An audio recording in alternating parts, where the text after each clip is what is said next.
Bonjour, bienvenue à bord du Math Express. La vidéo d'aujourd'hui est notre troisième vidéo consacrée à la résolution de limites à déterminer. Pour ceux qui n'ont pas vu mes deux premières vidéos, je vous invite à les regarder. Ensuite, si vous aimez ce contenu, plus généralement, et ne souhaitez ne rien rater de mes prochaines vidéos, n'oubliez pas de liker, de vous abonner à la chaîne pour augmenter la puissance du Math Express et d'activer la cloche du train pour ne pas manquer nos prochains arrêts.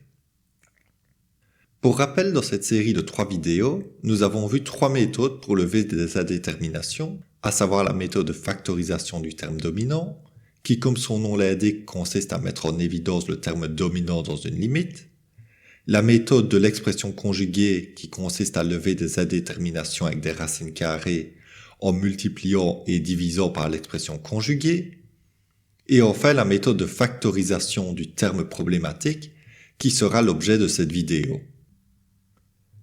La méthode de factorisation du terme problématique est utile pour résoudre des limites indéterminées du type 0 sur 0 en un nombre réel A.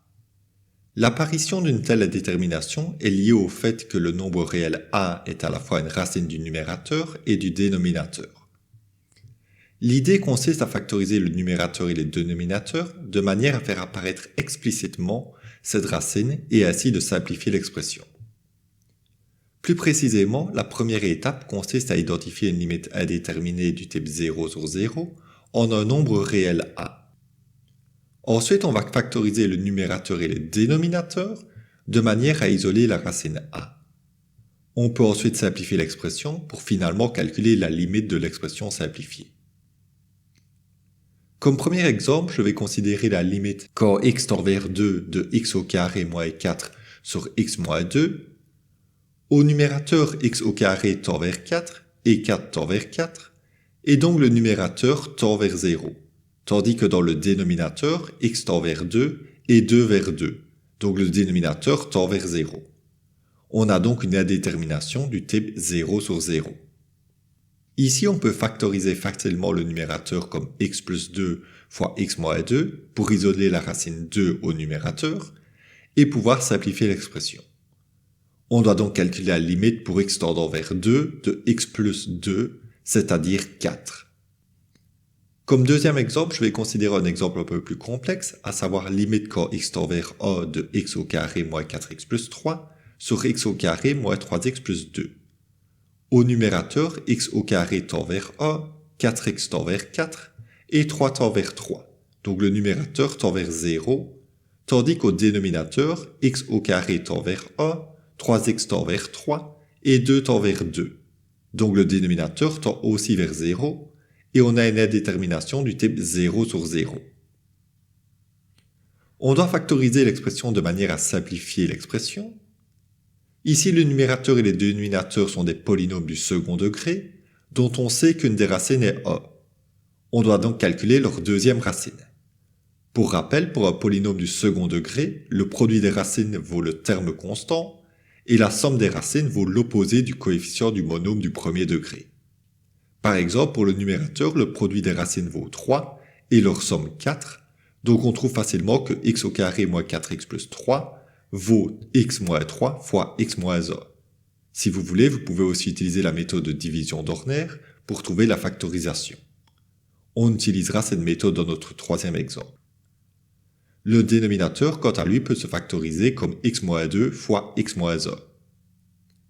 Si on simplifie l'expression, on doit à présent calculer la limite quand x tend vers a de x moins 3 sur x moins 2. Ici, le numérateur tend vers moins 2 et le dénominateur vers moins 1. Et donc la limite vaut 2. Comme troisième exemple, on va considérer la limite quand x tend vers a plus de x au carré moins 5x plus 4 sur x au cube moins 4 fois x au carré plus 5x moins 2. Au numérateur, x au carré tend vers a, 5x vers 5 et 4 vers 4. Donc le numérateur tend vers 0. Et au dénominateur, x au cube tend vers a, 4x au carré vers 4, 5x vers 5 et 2 vers 2. Donc le dénominateur tend aussi vers 0 et donc on a une indétermination du type 0 sur 0. Pour résoudre cette limite, on va devoir factoriser le numérateur et le dénominateur. On sait que a est une racine à la fois du numérateur et du dénominateur. Ici, le dénominateur est un polynôme du troisième degré, donc pour la factorisation, on va utiliser la méthode de division d'Horner. Pour rappel, on dresse un tableau dans lequel on écrit sur la ligne du haut les coefficients du polynôme qu'on souhaite diviser, à savoir a, moins 4, 5 et moins 2. Et on écrit à gauche sur la ligne du milieu la racine a, car on souhaite diviser par x moins a. On commence par abaisser le coefficient le plus à gauche, à savoir a qu'on multiplie ensuite par a, et on écrit le résultat dans la ligne du milieu. On effectue ensuite la somme de la ligne du haut et du milieu pour trouver moins 3, et on poursuit ainsi jusqu'à la dernière colonne. Si le polynôme est bien divisible par x moins a, on doit trouver 0 dans le coin en bas à droite, ce qui est le cas ici. La ligne du bas donne les coefficients du résultat de la division, à savoir x au carré moins 3x plus 2.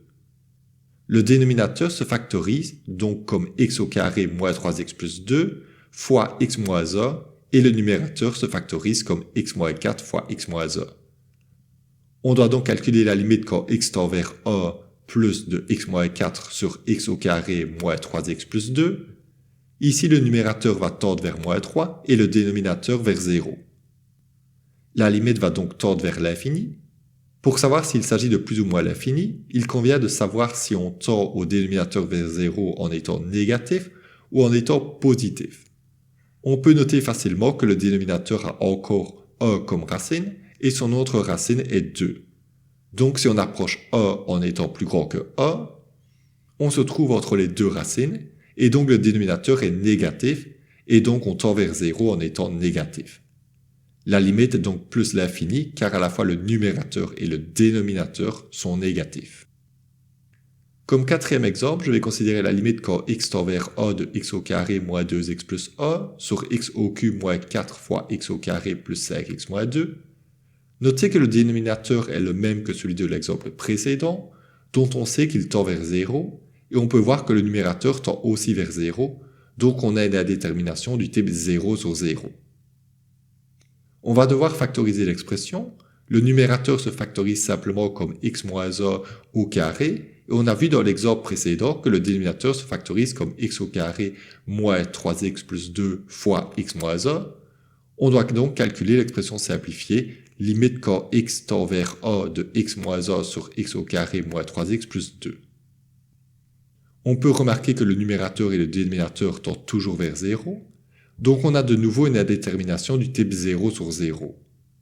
En fait, ce genre de situation peut se produire comme le nombre réel a, ici a, est à la fois une racine multiple du numérateur et du dénominateur. Ici, il s'agit en fait d'une racine double, et donc pour résoudre la limite, on va de nouveau factoriser l'expression. Le numérateur est déjà factorisé, et le dénominateur peut se factoriser comme x moins 2 fois x moins a. En simplifiant, on voit qu'on doit calculer la limite pour x tendant vers a de a sur x moins 2. Ici, le numérateur tend vers a et le dénominateur tend vers moins a, donc la limite tend vers moins a. Ceci termine cette vidéo. Merci beaucoup d'avoir écouté et on se retrouve bientôt à bord du Math Express pour d'autres contenus mathématiques.